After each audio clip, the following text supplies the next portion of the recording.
Well, hello there. How you doing today? My name is Jeff, and I'm so glad you could be with me today. Before we get started, I want to talk about a film I saw today. It was an Asylum movie. Asylum has a channel on Pluto TV.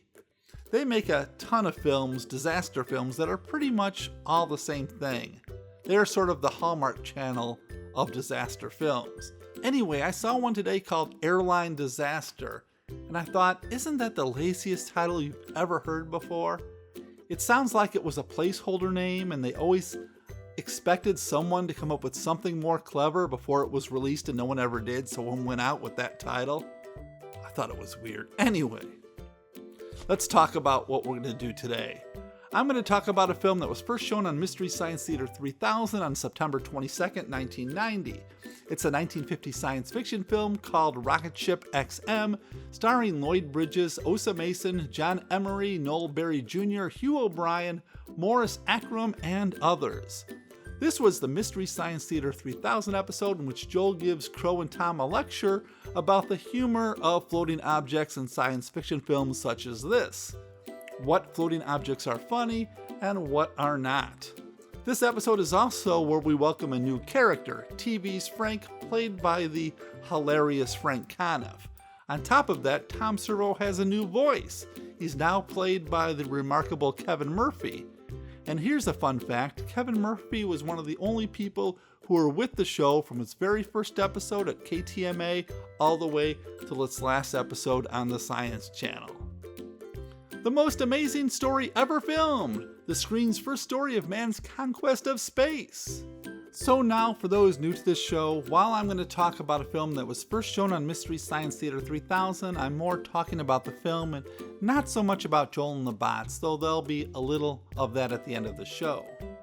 Now, as far as the poster, is it me or could this big headline use a little extra space in between the words? I'm just saying. So this film has an interesting history. It all began with George Pal, who was making a film called Destination Moon. Pal was taking a long time to make the film and was spending a lot of money. So Robert L. Lippert thought he could capitalize on all the press Pal was getting by rushing his own film in production and getting it into theaters before Pal's. Now this was a big change for science fiction films. Both films were taking a more serious look at space travel as opposed to the kiddie films that came before like Flash Gordon, Buck Rogers, and so on. Now the original script had a spaceship traveling to a planet of dinosaurs. That was changed, probably due to the rush and/or cost, to a picture about going to the moon. Lippert would go back to the dinosaur idea next for Lost Continent the following year. However, the idea of a trip to the moon was changed because they couldn't afford to build a moon set. So instead, they made it a trip to Mars. I mean, at the time, everybody had a good idea of what the moon's surface looked like, but Mars, well, not so much. To the everyday person, it could have looked a lot like Earth. And as it turns out, the Mars scenes were shot in Southern California. Now the film was made for about $94,000 and shot in 18 days. Like I said, it was a rush job so Lippert could get it into theaters before Pal's Destination Moon. And he made it. It hit theaters 25 days before the other. Now since the film was made in a rush, they didn't have time for all the special effects, so shots of a V-2 rocket were originally used for the spaceship, and there were scenes not filmed which caused continuity problems. However, in the 1970s, the film was acquired by Wade Williams, who was a Kansas City film exhibitor and movie theater owner, who would later become a video distributor. Wade created new special effects like reshooting the bit of the rocket taking off and adding other scenes to fix issues with continuity, and that's the version we see today.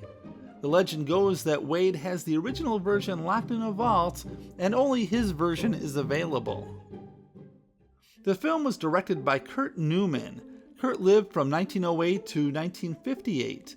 He was a German director whose films include Kronos from 1957, The She-Devils also from 57, The Fly from 58, and about 4 or 5 Tarzan films. He gets the credit for writing, but legend has it that the great Dalton Trumbo worked on the script. Trumbo lived from 1905 to 1976. He was one of Hollywood's most celebrated writers, but at the time was blacklisted by the House of Un-American Activities Committee for refusing to testify. By the time of this film, he had just finished serving 11 months in a federal penitentiary for contempt of Congress. I guess the First Amendment didn't matter much at the time, huh? Anyway, he worked on the script and was uncredited.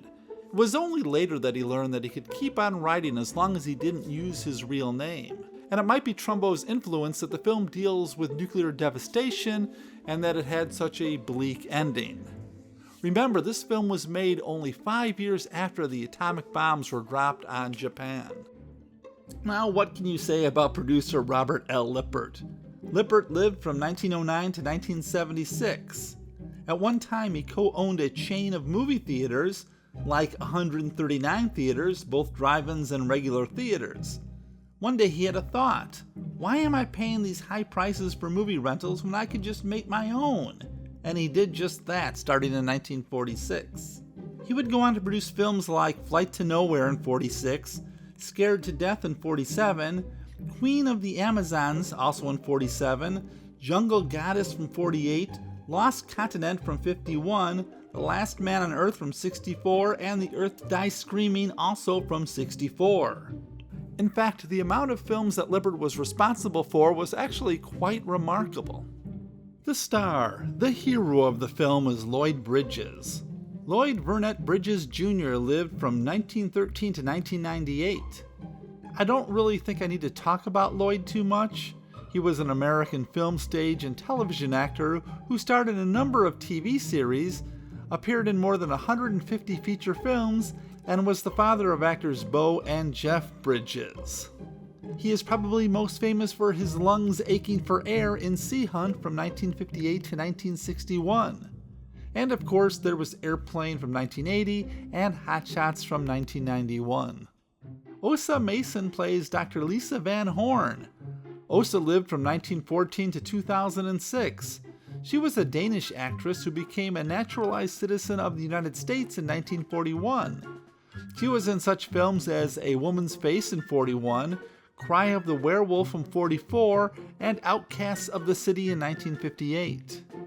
You know, this film was a bit ahead of its time by not only having a female crew member, but a member who was important to the mission. She had a PhD in chemistry and also helped develop the fuel that the rocket was using. Not even Stanley Kubrick in 1969 had enough sense to put a lady on board Discovery 1. And remember, this was in 1950. Of course, she has to deal with a few sexist comments along the way, but again, this was 1950. And we will get to that a bit later. The part of Major William Corrigan, the flight engineer, is played by Noel Beery Jr. Noel lived from 1913 to 1994 and is probably known best for playing James Gardner's character's father, Joseph Rocky Rockford, in the NBC television series The Rockford Files from 1974 to 1980. He had a long career that started at age 7 when he appeared in a film with his father, Noel Beery Sr., and he kept working till 1986 when he appeared on such shows as The Love Boat and Murder, She Wrote. A few other actors in this film are John Emery, who lived from 1905 to 1964, Hugh O'Brian, who lived from 1925 to 2016, and Morris Ankrum, who lived from 1897 to 1964. Now, what is Rocketship XM? Well, the film opens at a United States government facility in White Sands, New Mexico. A crew is getting their blood pressure checked, but for what? The weaker sex. The only one whose blood pressure is normal. X minus 17 minutes. Whatever it is, it begins in 16 minutes. A small news conference will supply us with a little exposition. We meet the crew that is planning to go to the moon. Dr. Carl Ekstrom, designer of the RXM, and as you all know, one of the most brilliant physicists of the day, and an old friend. Dr. Lisa Van Horn, his most able co-worker and assistant, Doctor of Chemistry. Colonel Floyd Graham, pilot. Mr. Harry Chamberlain, astronomer, of the Mount Wilson and Palomar observatory staffs. Mr. Chamberlain will serve as navigator. Major William Corrigan, engineer. After the plan is given to the press, we have 13 minutes before takeoff. Yet we still have time for a little Q&A. This is one of those casual flights to the moon. No rush to get ready. At 11 minutes to blast off, they finally decide it's time to stroll over and get inside the spaceship. And finally, with 5 minutes to go, they board the ship. Plenty of time for pre-flight checks and such. Hydrogen and oxygen plus A12. After 120 seconds, hydrogen and oxygen plus A14. After 340 seconds, hydrogen plus A16. After 560 seconds, A16. Right. Any questions? X minus 2 minutes. With 2 minutes left, they finally get strapped into their beds. And blast off. 1, 0.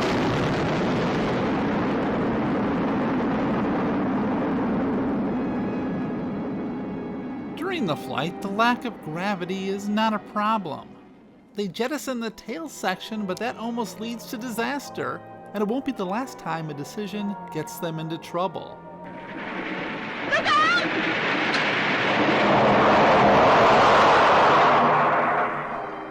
We have Major William Corrigan, the flight engineer, who can't understand why Texas looks so small as they move farther away. Even so, from this distance, it would only appear a mere speck. A mere speck?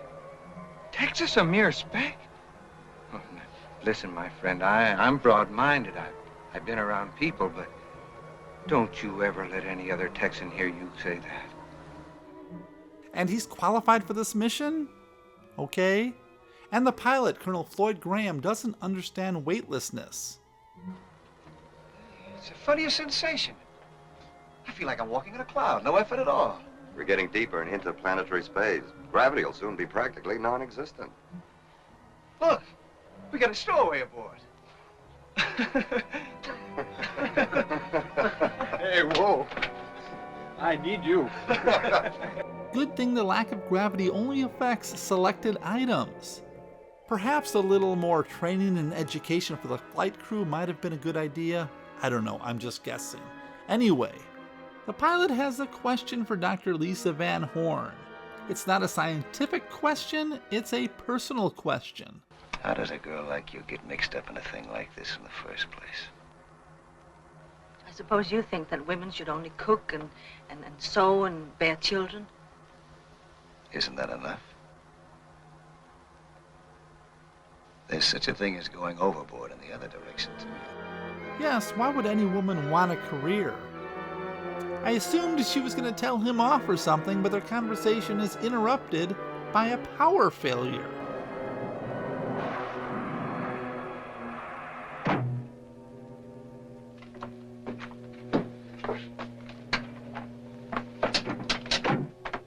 The ship starts to drift.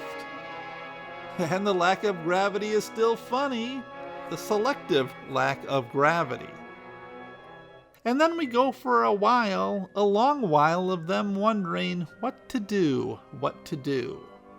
Dr. Lisa Van Horn and Dr. Carl Ekstrom come up with different figures. That isn't the result I have. It must be the same. There's an error there. I've made no error, Dr. Ekstrom. I have to say that you made an error and discard your figures. I'm sorry. The lives of 5 people are in jeopardy, so maybe they want to take a few minutes to check the math? Nope, the man must be right. We'll continue computing using my results as a basis. And Van Horn even apologizes for being a female. I'm sorry. I apologize. For what? For momentarily being a woman. It's completely understandable, Miss Van Horn. There's time for a little sightseeing and a little romance. But did you ever park in an open convertible on the cliffs overlooking the Pacific? On a warm summer night when a big moon hung up there like a lantern? The blue light from it walking across the water. Come on, Colonel Graham. You can't be in space for more than a day without flirting with the only woman on the ship? How about being a little professional? At this point, I found myself screaming for something to happen. Nothing. Skip it. Meteorites! Yes, a meteor shower, and if it wasn't for the fact that the meteor made a loud, roaring noise in the vacuum of space, they might not have ever noticed. So somehow they get the engines working again, but they all pass out and end up way off course.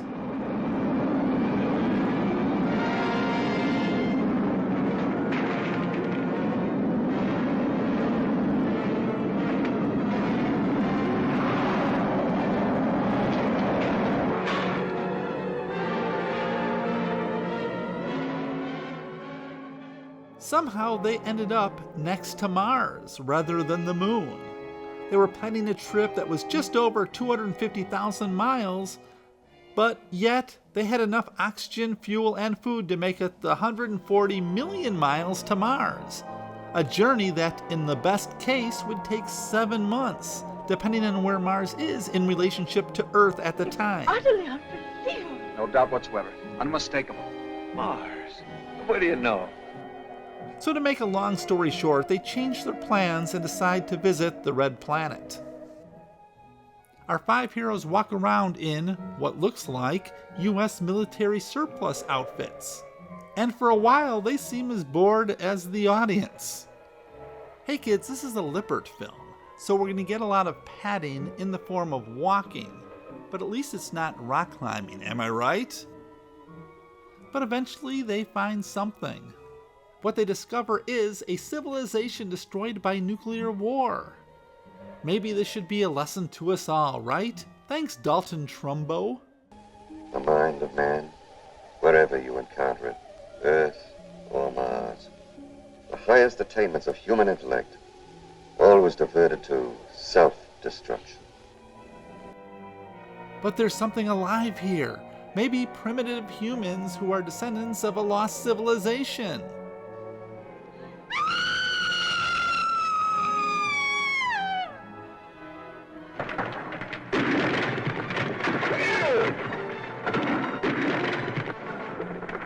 Hey, I support what Mars is doing. I mean, history of Earth shows us that whenever white people visit a less advanced race, it never works out well for the indigenous people.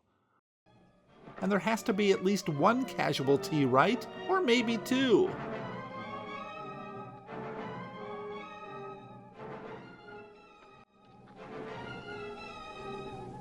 Murdering savages. So only 3 make it back to the ship. And just when it looks like they're gonna make it, they should have stopped for gas earlier. Well, what's the matter? Everything's worked out so far, right in the nose. We haven't got enough fuel for landing. Not even for an approach. But the motors were functioning perfectly before I shut them off. And 1/10 of capacity. So now, speeding towards the Earth, the atmosphere is soon to turn the spaceship into a blazing fireball. It will crash into the Earth as a lump of twisted and melted metal, with no hope for our hero's survival.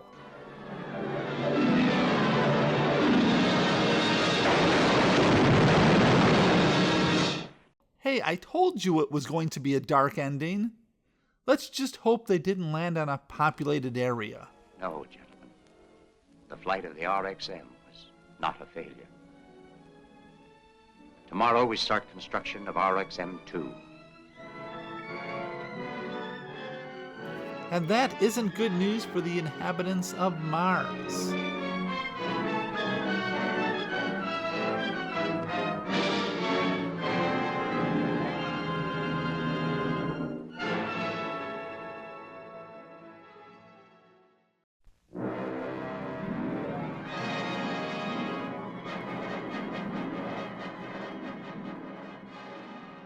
The music for this film was created by Ferdi Grofé.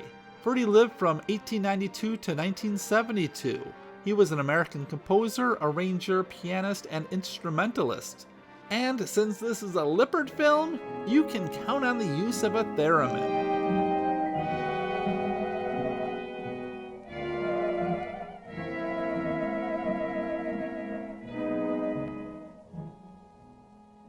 The cinematography was done by Karl Struss. Karl lived from 1886 to 1981. He was a very accomplished photographer and cinematographer of the 1900s through the 1950s and was one of the earliest pioneers of 3D films. His films include Dr. Jekyll and Mr. Hyde from 31, The Great Dictator from 40, Journey into Fear from 43, Kronos from 57, She-Devils also from 57, and The Fly from 1958. His work is probably why the film looks as good as it does. Now, I made fun of this film, but in its defense, it was one of the first serious post-war science fiction movies, and it does hit on some pretty serious subjects. Although, oddly, no one in the film understands the significance of finding life on another planet. And I'm not sure what was known about outer space at the time this movie was made, so I'll give it a little bit of a break on the bad science. Here's the thing, if you ignore the bad science, and all the padding, and the sexism, it's not a bad film. Now, the MST3K version is about the complete film with only a few minutes cut out, so you're doing fine there. But here's something. I have all the DVD sets of MST3K, but this film isn't on any of them. It seems the distributor of the original film, Wade Williams, wasn't happy about the MST3K treatment and refused to give the rights for the DVD release. I found a forum in which a Travis R. in 2016 wrote Mr. Williams, and this was his reply. I have made my point several times about Rocketship XM. I don't want it made fun of or belittled. It's an insult to the people who made the film. This moronic episode will not be relicensed now or in the future, so please stop asking. The answer is no. This film is in my trust and I have an entail on this film that it cannot be licensed for anything except its intended form. The episode was not funny anyway, just stupid, and needs to go away. So let's watch a few minutes of this so-called stupid episode. Look, Lloyd Bridges. By this time, his lungs would be aching for air. At this point, the rocket becomes engorged with astronauts. The speed will be jettisoned. Now, I can't remember. Were we supposed to stay? No, I think we're supposed to go to the rocket. He said, was it this way? We're going he to said the astronauts meet back here. I'm an astronaut. You want to separate ribs? Hello, Cleveland. Well, 5 minutes to go. There's no rush, as long as they're close. I mean, this ain't rocket science. Those are little miles. And those are big miles. Dear diary, well, we're all going to die and it's the men's fault. Our fiery demise is imminent, but at least I have my health. Knock on wood. Oh, I saw the cutest thing on Arsenio last night. I apologize. For what? For momentarily being a woman? Thank you, Think you Mr. understand White, from this male reality. When I was flying in the war, we had a guy like yours. Shut Oh, Too bad. Oh.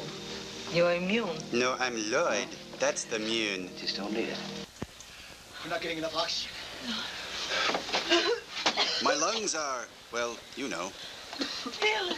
Well, of all the dumb luck, I'm sure no way. Mars. Here we are in endless It means that space, times you know, when and a we scientist park is right going in as far as front he of can. Mars.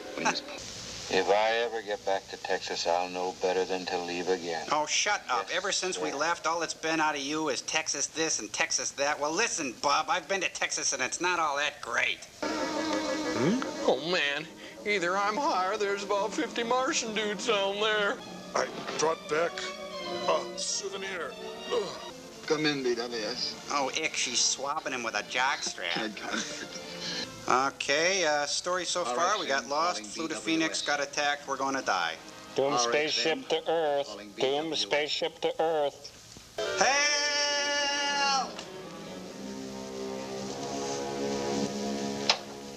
Repeat that again, please, Dr. Van Horn. I said, help! Wade Williams passed away last year, so maybe there'll be a proper release of the MST3K episode. I hope so. You can see on this episode today, my show, that I had to use a bad copy I found on YouTube.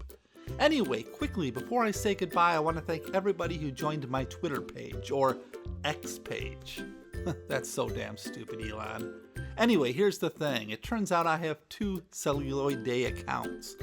Well, the reason why is about a month ago I had a computer crash. And after I bought a new computer, I found I couldn't get back on my old page. And I tried everything. I tried their password recovery. I wrote them. I did everything I could. Finally, I gave up. I don't know why. I started a new one. So if you're on one that hasn't had a post in over a month, you're probably on the old one. The new one should look like this. If you want to join it, I post pretty much every day, Monday through Friday. You don't have to. It's not that exciting. But I thought I'd just throw it out there. So next week, we're going to look at a film from 1969 called The Side Hacker, starring the one and only Ross Hagen. It's Rommel versus JC in a thrilling revenge story. Thrilling. Anyway, I want to thank you for watching. I'll be back next week. I really appreciate you viewing, and I appreciate the comments and all that. Thank you so much. Take care. Drop by more often. We'll see you. Say hi to the kids, the family, dog, the cat, whatever. Take care. So long.